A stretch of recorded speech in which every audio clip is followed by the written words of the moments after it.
unique. Monsieur Cotenas. Merci, Madame la Présidente.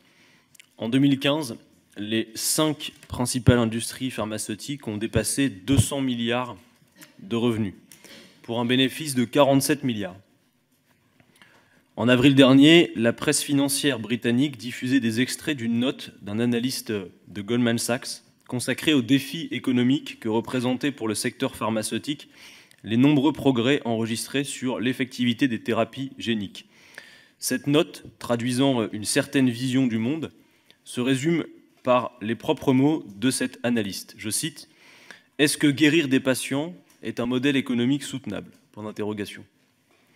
Ce cynisme choquant traduit une politique inacceptable pratiquée par les industriels du secteur, en France comme ailleurs. Il est vrai que la santé est pour eux, d'abord et avant tout, un marché confortable. Les actionnaires y sont rémunérés à hauteur de 20%, et ce depuis plusieurs décennies. Les bénéfices battent chaque année de nouveaux records, et les grands groupes sont tellement puissants qu'ils influencent régulièrement les décideurs politiques, souvent au bord de la légalité, parfois en plongeant carrément dans l'illégalité. Dans le même temps, près d'un Français sur 2 renonce aux soins pour des raisons financières. Tant d'opulence au mépris de la santé et de la dignité humaine n'est pas supportable.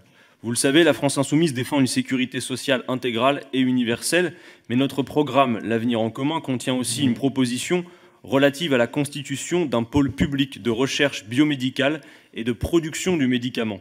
Un tel pôle aurait des effets positifs en matière de santé publique et pour les finances sociales, puisqu'il pourrait limiter la dépendance aux acteurs privés soumis à la course au profit à tout prix et pourrait assurer une recherche planifiée sur le long terme pour répondre aux défis sanitaires du XXIe siècle. La modernité se trouve ici dans la constitution de ce pôle public responsable de l'intérêt général et non pas dans la confiance aveugle envers les opérateurs privés responsables de l'intérêt du chiffre d'affaires.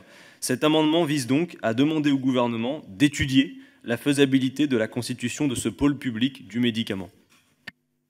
Merci.